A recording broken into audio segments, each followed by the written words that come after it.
The grand hall shimmered with golden chandeliers, the scent of fresh roses and expensive perfume filling the air. Laughter and whispers of excitement echoed off the marble walls as guests took their seats, dressed in their finest attire. It was a wedding straight out of a dream, elegant, extravagant, and attended by the crème de la crème of society. Cameras flashed, capturing every moment, every smile, every stolen glance between the bride and groom's families. I stood at the altar, my suit pristine, my tie perfectly knotted. Every detail of this day had been meticulously planned, down to the color of the napkins on the reception tables. It was supposed to be perfect, our day. My hands were steady, my expression calm, but inside, there was an uneasy stirring I couldn't quite place. And then, Sophia appeared. She was breathtaking. The lace of her gown clung to her frame, her veil cascading like a waterfall of silk. The entire room stilled, captivated by her beauty. Her eyes met mine, and for a brief moment, I felt reassured. Whatever doubts had plagued me before faded.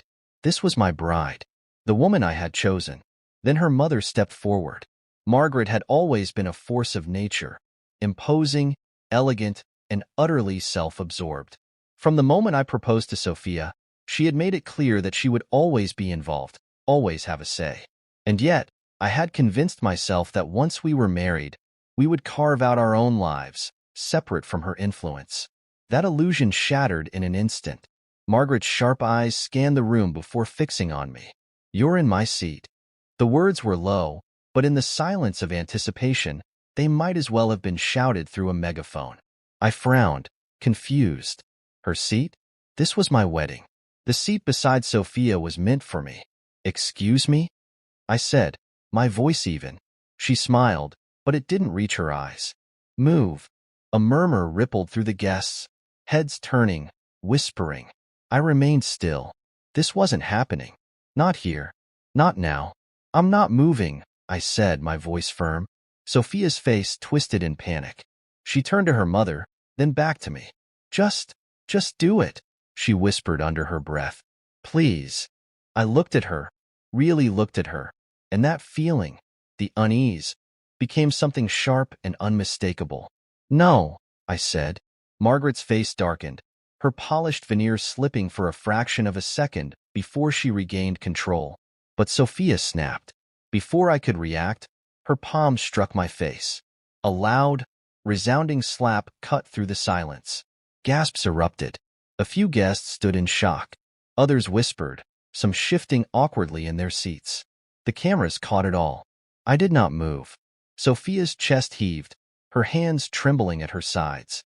Her eyes were wild, a mix of anger, desperation, and something else, fear. "Apologize," she demanded. My cheek burned, but the sting wasn't just physical. It was the humiliation.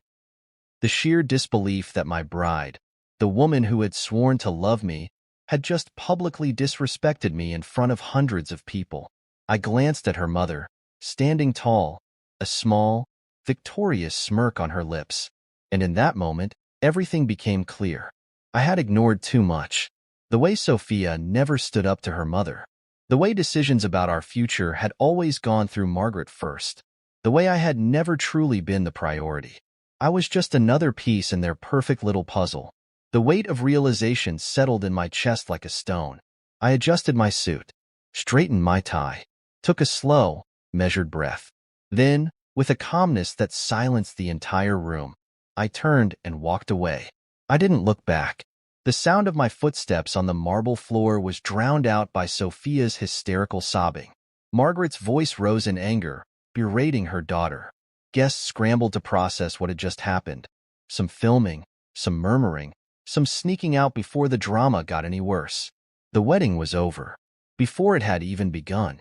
As I walked out of the grand hall, the sounds of gasps, murmurs, and muffled sobs trailed behind me. The weight of the moment hadn't fully settled, but the decision had already been made. My face still burned from the slap, but the sting wasn't just physical. It was something deeper, something that gnawed at my pride, my dignity. The cool evening air hit me as I stepped outside, loosening my tie with a sharp pull. My car was parked just beyond the grand entrance, where rows of luxury vehicles gleamed under the golden glow of the venue's lights. A valet rushed toward me, but I waved him away. I needed to be alone. Just as I opened the car door, my phone buzzed. My best man, Kevin. I hesitated before answering. Are you out of your damn mind? His voice was a mix of disbelief and concern. You just walked out of your own wedding. She slapped me in front of hundreds of people, I said evenly, gripping the steering wheel but making no move to drive. Kevin sighed. Yeah, I saw that. Everyone saw that. There was a pause. Then he added, but man, this is huge. I didn't need to check my phone to know what he meant. Social media, live recordings, photos. The wedding that was supposed to be a perfect union had turned into a public spectacle, a disaster. What's happening in there? I asked, though I wasn't sure if I even cared. Kevin exhaled loudly. Sophia collapsed, full-on breakdown. Margaret's losing her mind, yelling at everyone. Guests are taking sides. Some think you should have just apologized and gone through with it, but most think she crossed the line. I closed my eyes. Of course, there were people who would say I should have apologized, that I should have swallowed my pride, let it slide, and taken my place next to my bride. But what kind of man would that have made me? A weak one. A man who would have spent the rest of his life bending to Margaret's will. A man who would have always been second, always been expected to make sacrifices for someone else's comfort. I wasn't that man. I never would be. Kevin spoke again. Dude. Margaret just tried to take the mic. Security had to step in. That almost made me laugh. Almost. I don't care what she says, I muttered. I'm done. Are you sure? Yes. A long silence followed before Kevin spoke again. Then I'll handle things here. He stopped. Damn. You should probably turn your phone off, man. It's everywhere. I didn't need more details. I ended the call and did exactly that. Shut my phone off, tossed it onto the passenger seat, and let my head rest against the steering wheel. For a moment, I just breathed. The night stretched before me like an open road. Uncertain, unexpected, but mine. Then, without another glance at the venue, I started the car and drove away. Inside the wedding hall, chaos erupted. Sophia sat on the floor, her white dress pooling around her like a fallen angel. Tears streamed down her face, mascara smudging as she let out shaky sobs. I didn't mean to, she kept repeating, her voice broken. I didn't mean to. Margaret's voice boomed over the chatter. Get up, Sophia. This is humiliating. Her mother stood above her, eyes blazing, hands clenched into fists. Her perfect, composed exterior had cracked, revealing the rage beneath. You let him humiliate you, Margaret hissed, pulling Sophia up roughly by the arm. And you let him leave? Sophia shook her head, her lips trembling. I didn't think he'd actually. You slapped him, Sophia. Her father, James, cut in, his deep voice carrying across the hall. He had been silent until now, watching everything unfold with barely concealed disappointment. He ran a hand through his graying hair, his jaw tight. What the hell did you expect? Sophia flinched, her lower lip wobbling. I was just upset. He should have listened. He should have. He should have left you the moment your mother tried to control him, James said coldly. Margaret whipped around, eyes flashing. James. No, he snapped. Enough. This is on you, Margaret. You've spent years making her think she could have everything exactly the way you wanted it. You raised her to believe that your word was law. Well, guess what? The man she was supposed to marry? He's not like us. He wasn't going to bow to you. Sophia sucked in a breath, staring at her father in shock. Margaret's face darkened, but James wasn't finished. He gestured to the guests, who were still watching, whispering, filming. This? He pointed to the scene. This is what you've done. You've ruined our family's name. And you, he turned to Sophia, ruined your future. Sophia broke down completely, but Margaret, even in the face of disaster, wasn't willing to admit defeat. This isn't over, she hissed, eyes narrowing. He'll come back. James let out a short, humorless laugh. If you really believe that, you're more delusional than I thought. Meanwhile, Social media erupted. Mobile phone with arrow trending now. Runaway groom, the slap wedding, respect is earned. Police Scarlight breaking news. The most extravagant wedding of the year ended in shock as the bride slapped the groom just before the vows. Watch the full clip here. Eyes. Speech balloon comment section. At the real diva. Nage, she lost a good man for what? Skull. At money moves only, I would have left too. Respect goes both ways. 100 points. At Toxic King 69. Why do I feel like the mom is the real villain here? Eyes. At Feminine Queen. He should have sucked it up. A slap isn't that serious. Face with rolling eyes. At Mr. No Nonsense. Bet she's regretting it now. I parked my car by the beach.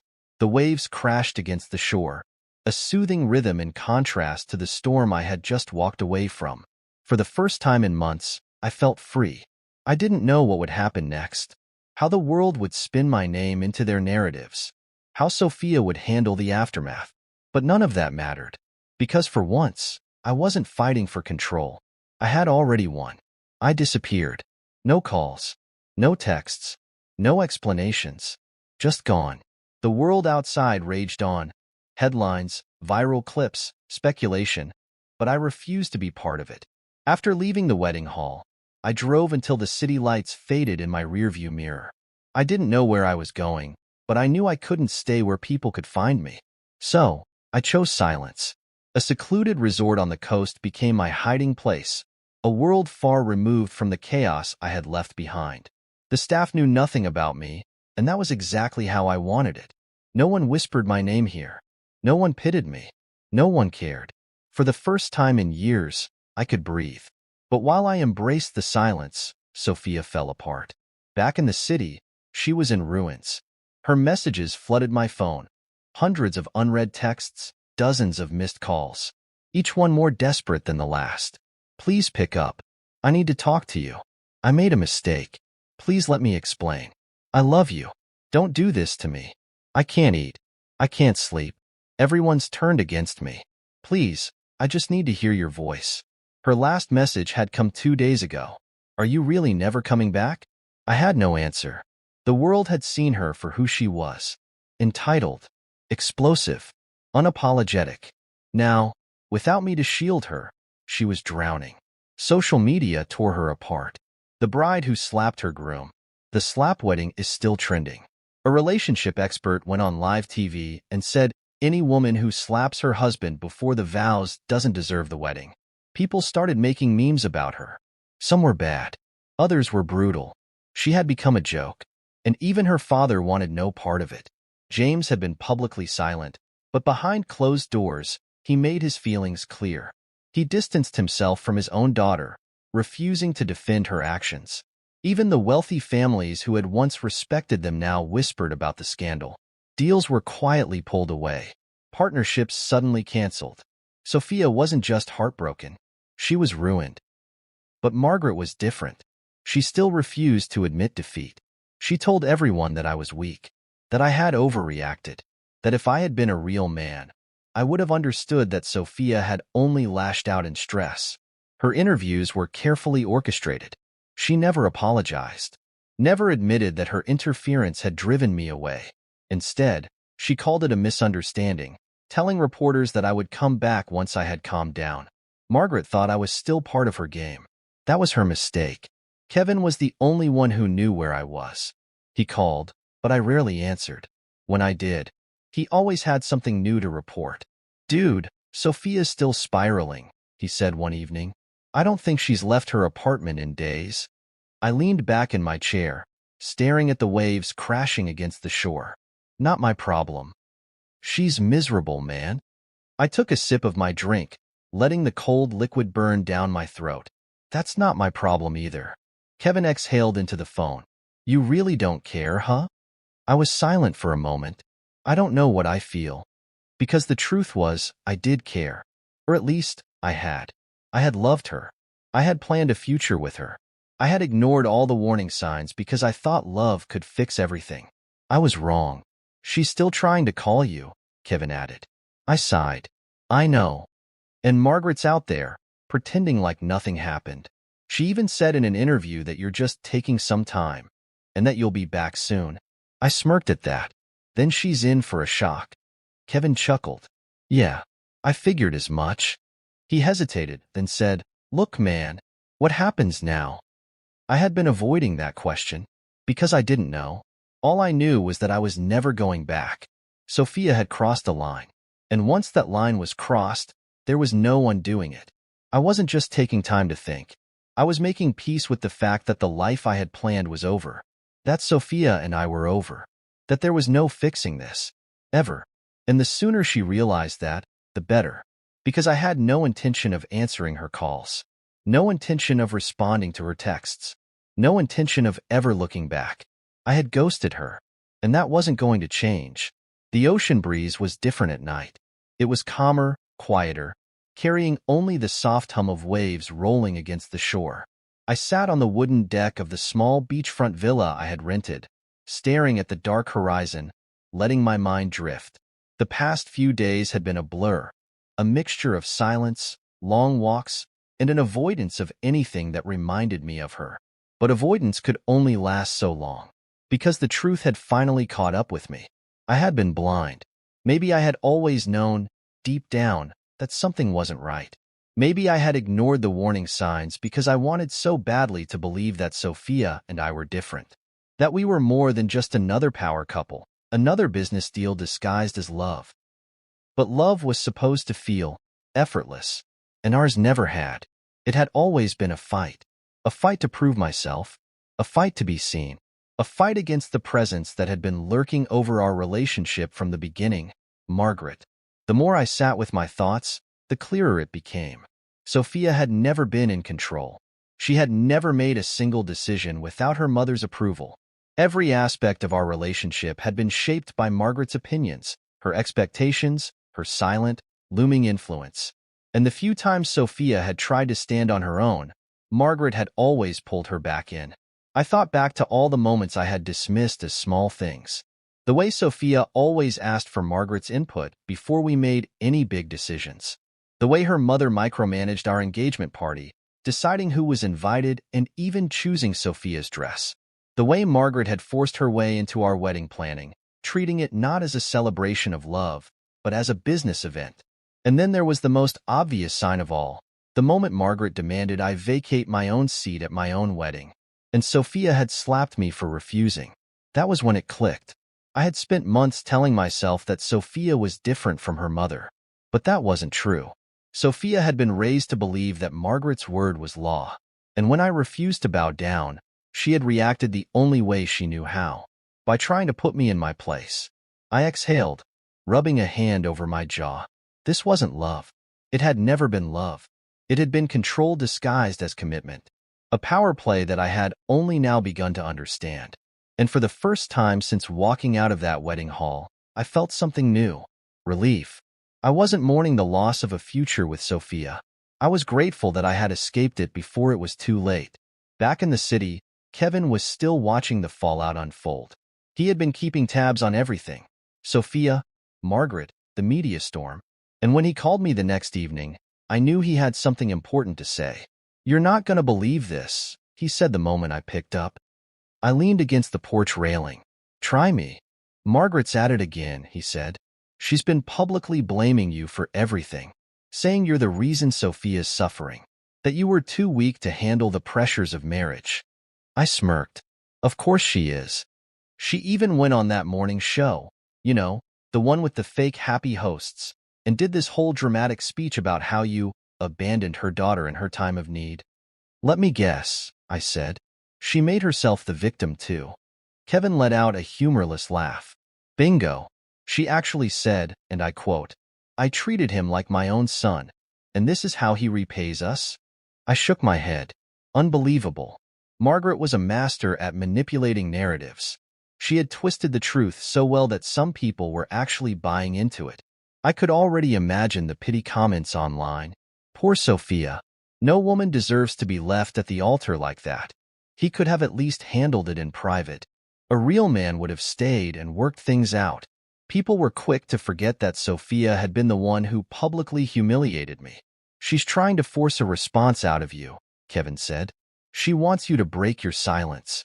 Not happening, I said, because I knew exactly what Margaret was doing. She wanted me to react. She wanted me to play into her game, to defend myself so she could twist my words and control the narrative. But I wasn't playing anymore. She's gonna regret this, I said, my voice calm. Kevin paused. What do you mean? I didn't answer immediately, because at that moment, something became very clear. Margaret thought she still had power. She thought that by going public, by making me the villain, she could pressure me into coming back. But she had underestimated me, and soon enough, she was going to learn the truth. I wasn't just done with Sophia. I was done letting anyone control my life. Margaret wanted to play dirty? The more I thought about it, the more it all made sense. Sophia's sudden desperation, the way she had flooded my phone with texts, trying to reach me, the way Margaret had launched a public smear campaign, spinning the story in her favor. It wasn't just about the humiliation. It was about power. And more importantly, it was about money. Margaret wasn't the type of woman who would care about love or personal shame. She wasn't crying herself to sleep over my absence from Sophia's life. No, this was about something bigger. I called Kevin back, pacing the wooden deck of my villa. He picked up on the first ring. Tell me everything, I said. Everything you've heard. Don't leave anything out. Kevin hesitated, then sighed. All right, but don't say I didn't warn you. I listened in silence as he laid it all out. It turned out that Margaret's empire was crumbling. The family's wealth, once untouchable, once secure, was hanging by a thread. Margaret had kept up appearances for years, but behind closed doors, things had been falling apart.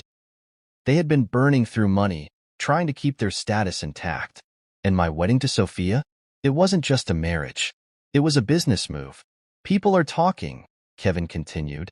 There are rumors that they were counting on the wedding to save them. Some sort of business deal was supposed to go through once you two got married. But when you walked away, it all fell apart. I clenched my jaw. What kind of deal? No one knows for sure, he admitted.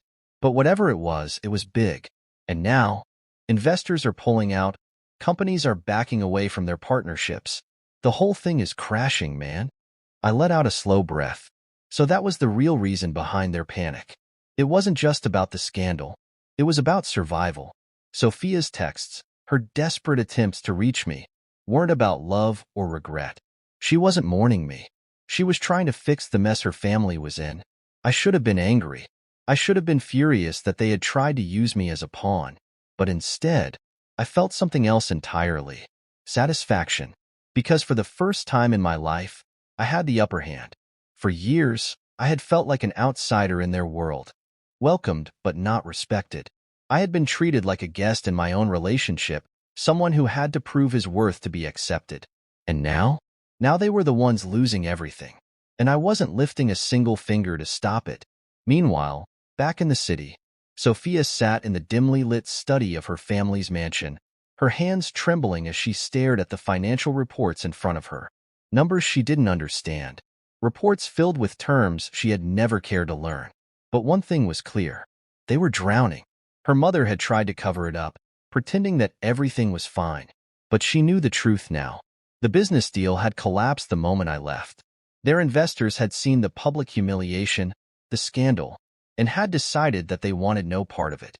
And now, the empire Margaret had spent years building was on the verge of collapse. Sophia felt sick, not just because of the financial ruin, but because she had let this happen. She had let herself become a puppet, a tool in her mother's ambitions. She had never questioned why her mother was so invested in the wedding. She had never asked why everything had to be so grand, so extravagant. She had assumed it was just her mother being her mother. But now she realized the truth. Her mother had never cared about her happiness.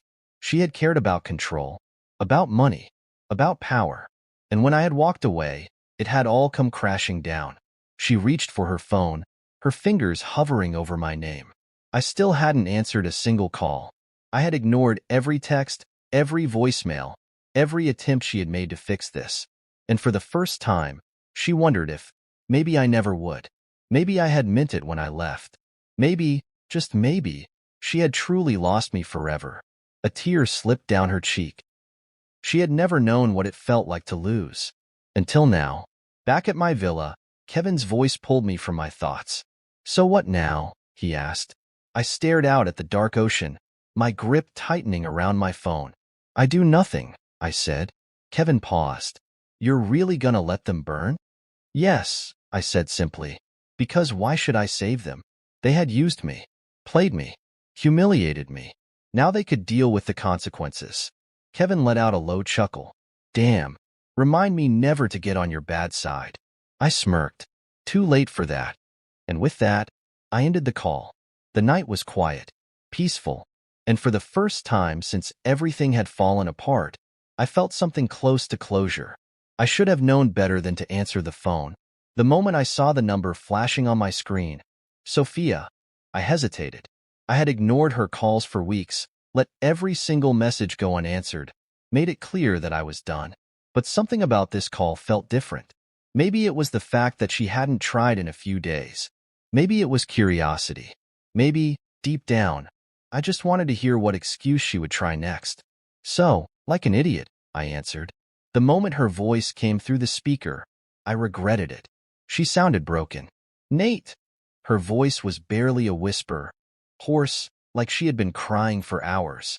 "Please, I need to see you. One last time." I exhaled sharply. The audacity. Why? My voice was cold, distant. I refused to let her hear anything else. "Because I need to fix this," she said, sniffling. "I know I messed up. I know I hurt you. But I don't want this to be how we end." I stayed silent. "You don't even have to talk," she added quickly. "Just let me see you. Just for a few minutes." It was a mistake. I knew it. But against my better judgment, I said, "Fine." A mistake. A big one. The setup. She chose a high-end restaurant in the heart of the city, one we had gone to many times before. The kind of place where the wealthy dined, where every table had a white tablecloth, and the waiters dressed better than most people. I should have known something was off the moment I arrived. The atmosphere wasn't normal. There was a certain buzz in the air, something scripted, something rehearsed. And then I saw them. Reporters. They were scattered throughout the restaurant, dressed as casual diners but holding cameras, pretending to sip on expensive cocktails while stealing glances in my direction. I clenched my jaw. Sophia. She had set me up. Before I could even turn around to leave, I heard her voice. "Nate." I turned. She stood at the entrance, dressed deliberately. Soft curls, a long, elegant dress, makeup that made her look pale and fragile, like a woman who had been through hell. Like the perfect victim. She took a few shaky steps toward me, her eyes welling up with perfectly timed tears.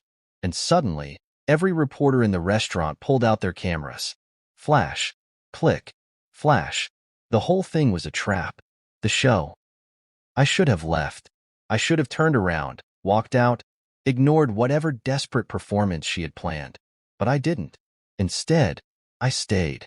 Because if she thought she could control the narrative again, if she thought she could make me look like the heartless man who abandoned her, then she had another thing coming. So I let her put on her little act. She stepped closer, letting out a soft sob, just loud enough for the cameras to pick up. "I never wanted it to end like this," she said, just above a whisper, her hands trembling. Flash. "I was stupid," she continued, her voice cracking. "I let my emotions get the best of me. I pushed you away, and I lost you." The reporters were eating it up. To them, this was gold. The broken bride. The betrayed lover. The tragic reunion. I didn't react. I didn't comfort her. I didn't give them what they wanted. Instead, I tilted my head slightly, my expression unreadable. "So this is what you wanted?" Sophia blinked rapidly, like she hadn't expected me to call her out in front of her carefully placed audience. "What?" she whispered. "This," I gestured around, my voice casual. "The show. The cameras. The scripted reunion." Whispers filled the restaurant.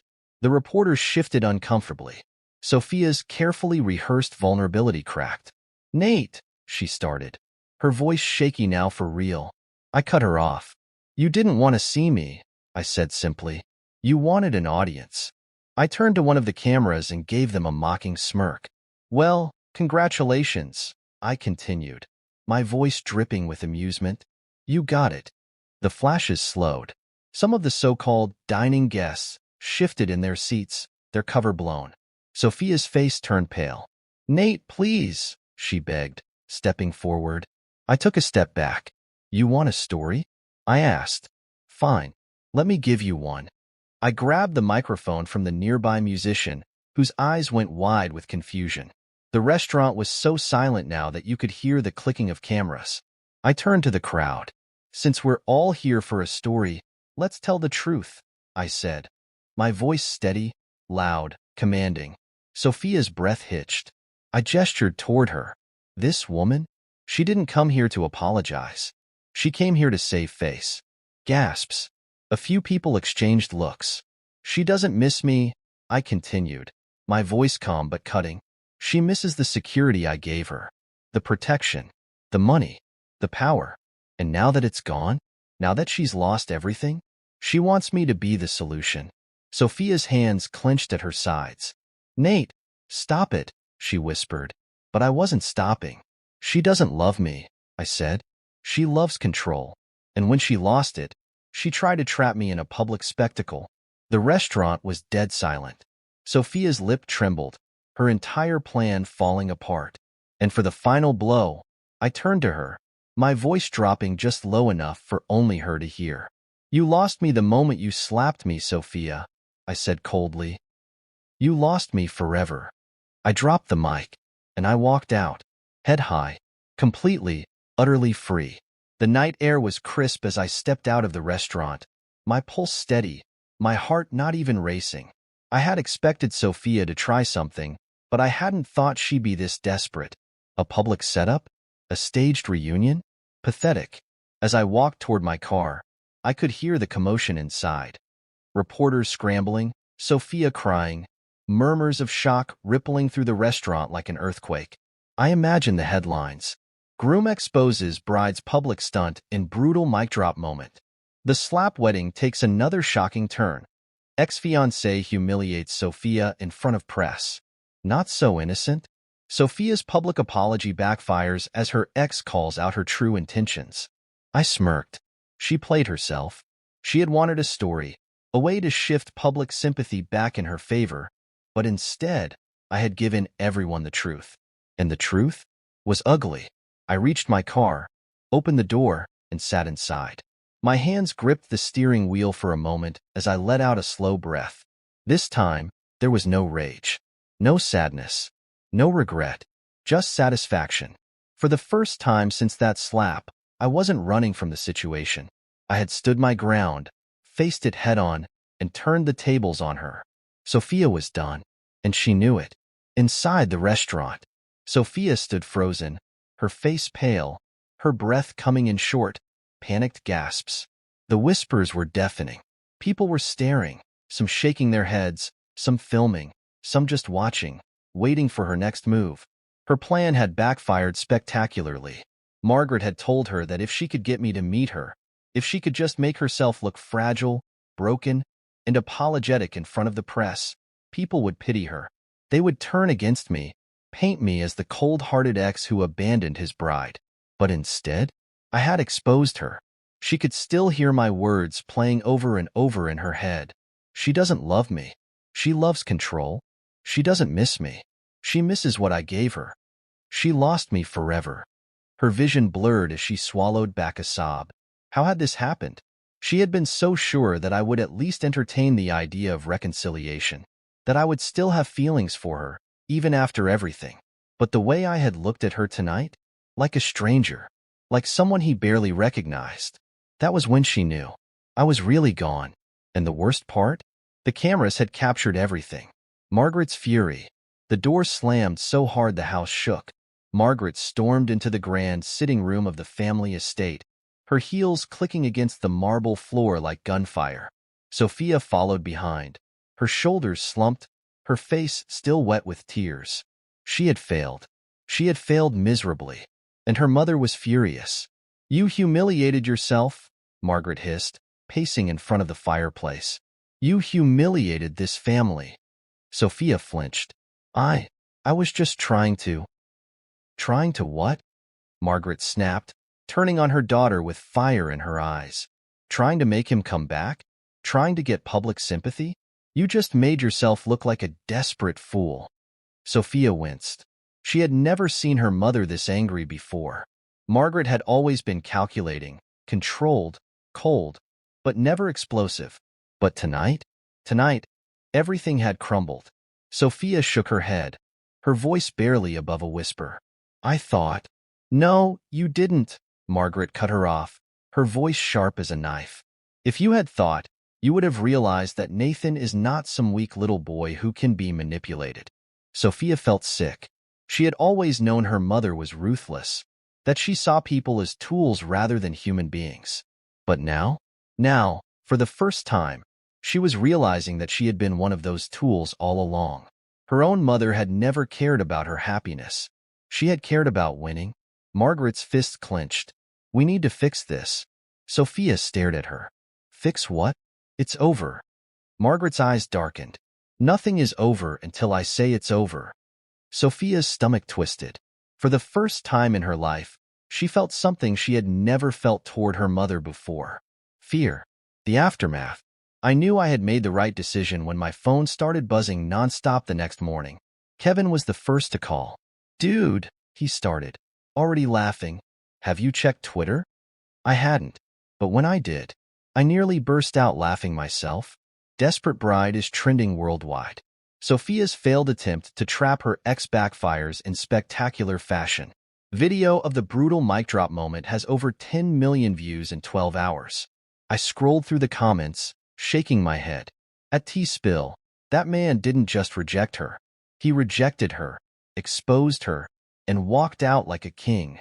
At No More Red Flags, if a woman slaps you in front of 300 people, just know she's capable of worse.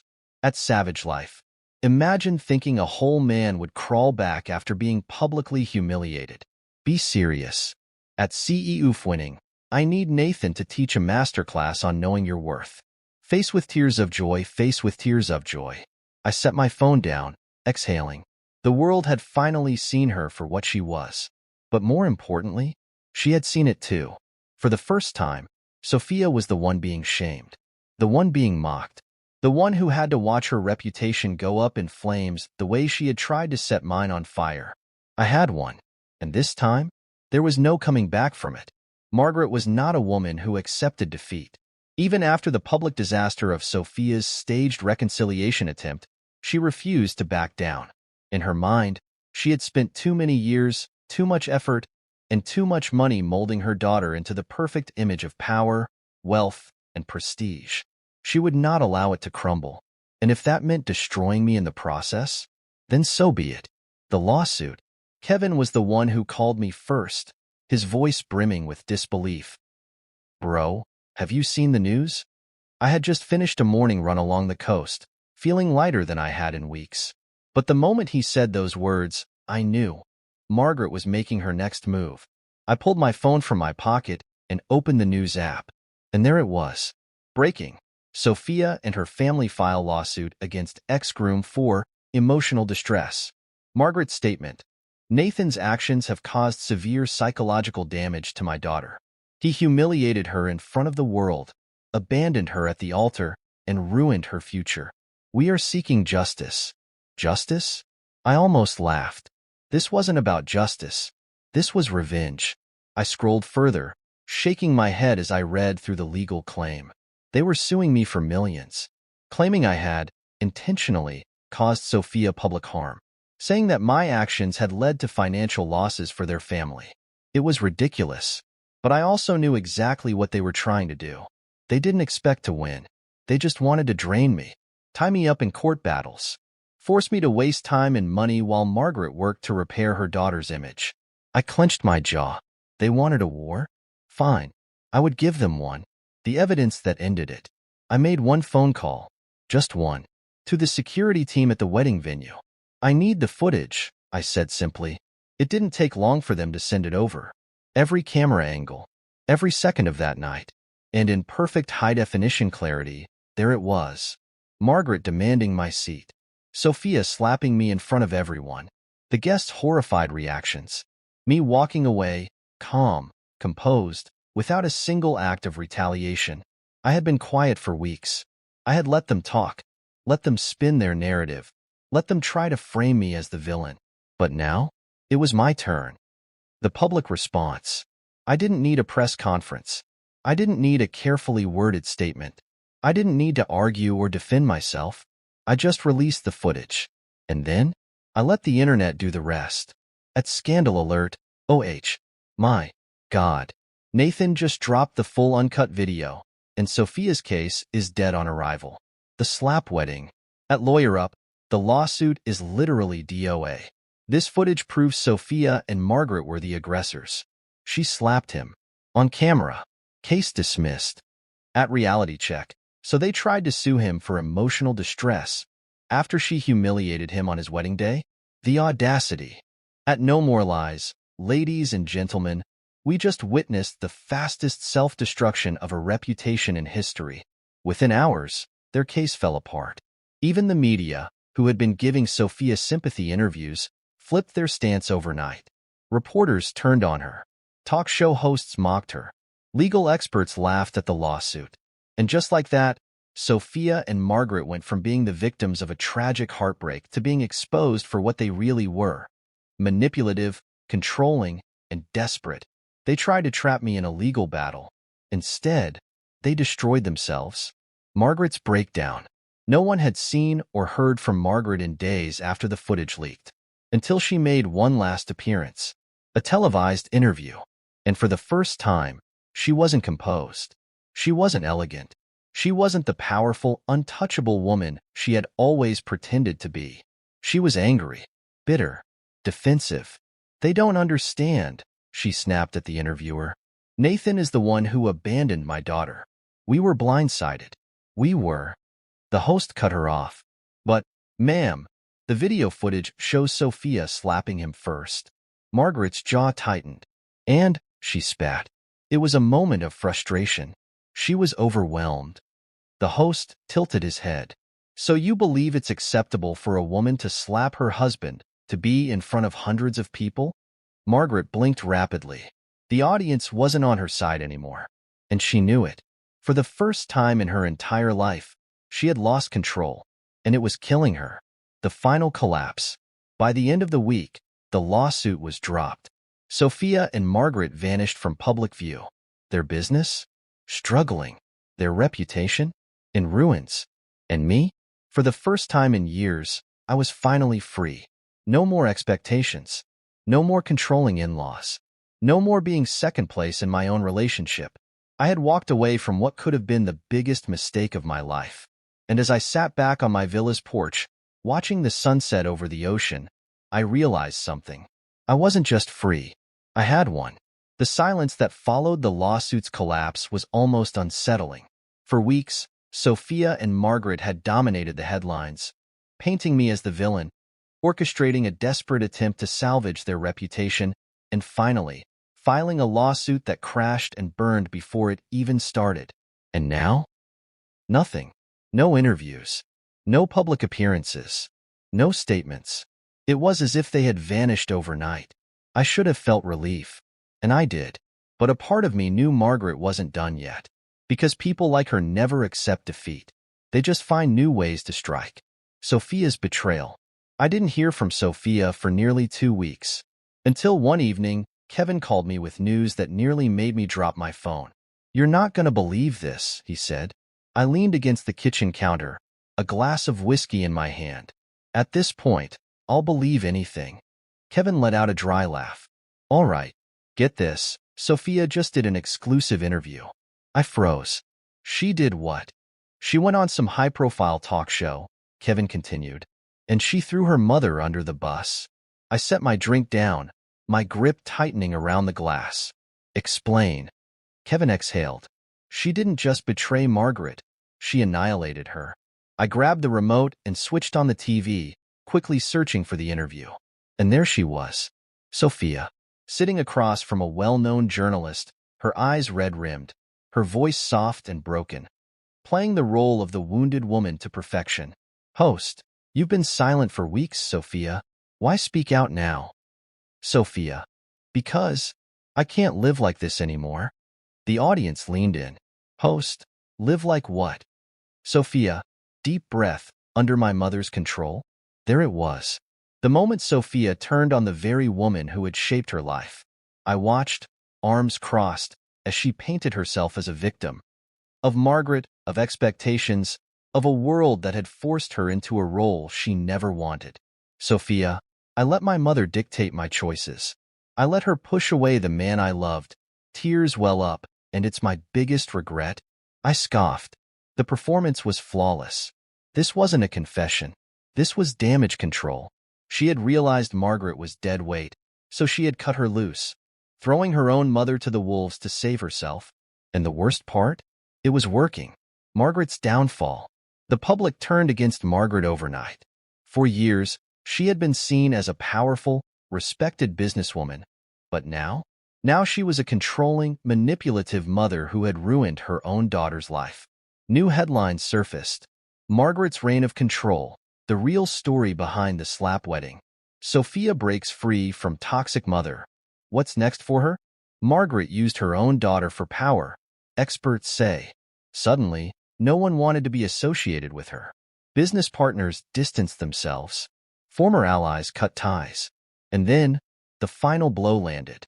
Margaret's company officially declared bankruptcy. That was it. The end. The empire she had built burned to the ground. And Sophia? She walked away untouched. Her hands clean. Or at least, that's what she wanted people to believe. Her last attempt.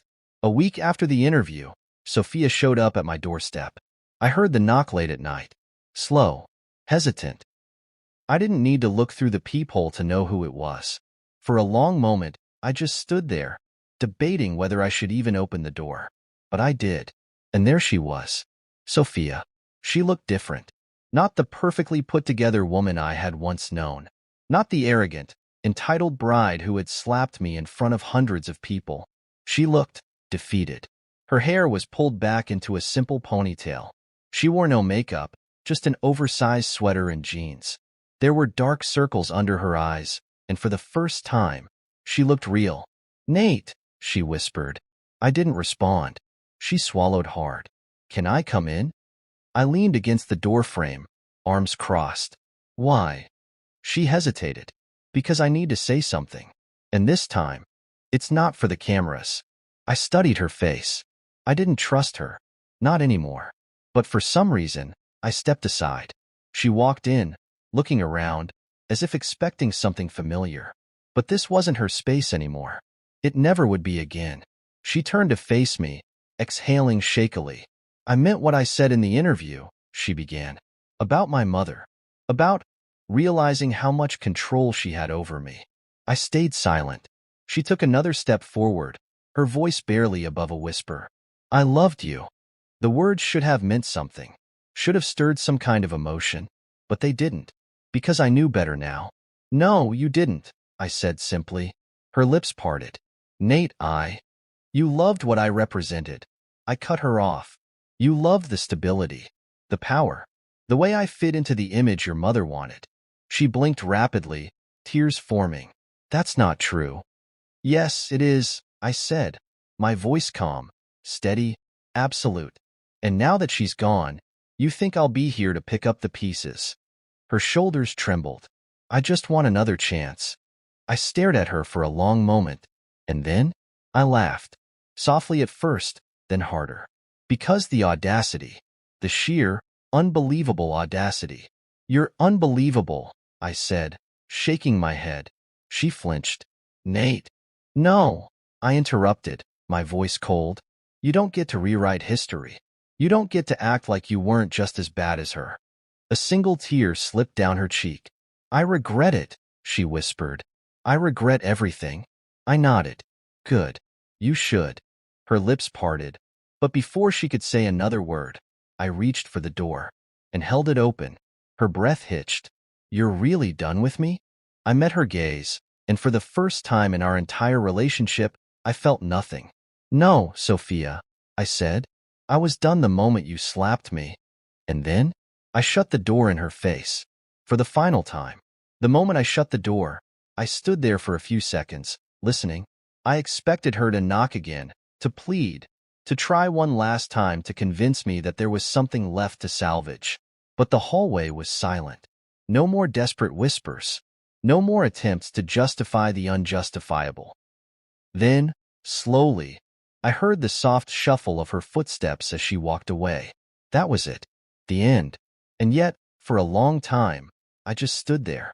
Not because I regretted my decision. I didn't. Not because I felt guilty. I didn't. But because I knew that, for the first time in her life, Sophia was truly alone. No mother to fight her battles. No fiancé to be her shield. No wealth, no influence, no name that carried any weight. She had spent years living in a world where consequences didn't exist, where no matter how reckless, spoiled, or cruel she was, someone would always clean up the mess. But this was a mess too big to fix. And for once, she had to deal with it on her own. I exhaled slowly, turning away from the door and walking into the living room. I picked up my glass of whiskey from the table, staring at the dark amber liquid before taking a slow sip. I had thought that closure would feel different, that there would be some grand moment where everything inside me clicked into place. But really, it was quiet, a simple realization. I had one, not just against Sophia, not just against Margaret. I had one against the life I had almost walked into, a life where I would have always been second, a life where I would have compromised my own self-respect just to keep a woman who never truly saw me as her equal. And now, I was free. Sophia's last moment of denial. Sophia walked through the empty streets, her arms wrapped around herself, numb. She had always imagined that if she ever lost me, it would be on her terms, that she would be the one to walk away, to move on first, to find someone better. But instead, I had closed the door on her, literally. And for the first time, she understood what it felt like to be disposable, to be rejected, to have someone look at you and feel nothing at all. Her mind raced with excuses, justifications, delusions, anything to soften the reality that was pressing down on her chest. He still loves me. He's just being stubborn. He'll come back. He has to. Men always come back. But deep down, under all the denial, she knew the truth. I wasn't coming back. Ever. I had made my choice. And this time, I wasn't the one losing something. She was. She reached into her pocket and pulled out her phone, staring at the blank screen. No texts. No calls. Nothing. I had erased her from my life. And that was when it finally hit her. This wasn't just a breakup. This was a consequence. The first real consequence she had ever faced. And the worst part? There was no one left to blame. Margaret's final fall. 2 weeks after Sophia's final attempt to get me back, Margaret's empire officially collapsed. Her name was in the news again, but not in the way she wanted. Margaret's luxury empire declares bankruptcy. Former business mogul falls from grace. From power to ruin. How one family lost everything in just 3 months. Margaret speaks out. I was betrayed by my own daughter. I wasn't surprised. Margaret had burned too many bridges, used too many people, manipulated too many situations, and eventually, she had nothing left to bargain with. Her power had always been built on perception, and once the world saw her for who she truly was, the foundation crumbled. I heard rumors that she had fled the city, moving somewhere quiet, away from the cameras, the critics, the investors who once kissed the ground she walked on. But I didn't care. Margaret was no longer my problem, and neither was her daughter. Moving forward, one morning, I woke up and realized something strange. I hadn't thought about Sophia in days. Not in anger, not in regret, not in nostalgia. She had simply faded. And that was how I knew, without a doubt, that I was finally done with that chapter of my life. I packed my bags, left the resort I had been staying in, and booked a flight to Europe. Not to escape, not to run, but because I wanted to go. For the first time in a long time, I was making a choice for myself. No expectations, no obligations, just me. I stepped onto the plane, feeling something I hadn't felt in months. Excitement, possibility, freedom. And as the city disappeared beneath the clouds, I smiled. Because I wasn't looking back anymore. I was looking forward. To a new life. To new beginnings. and to a future where I would never again settle for anything less than I deserved.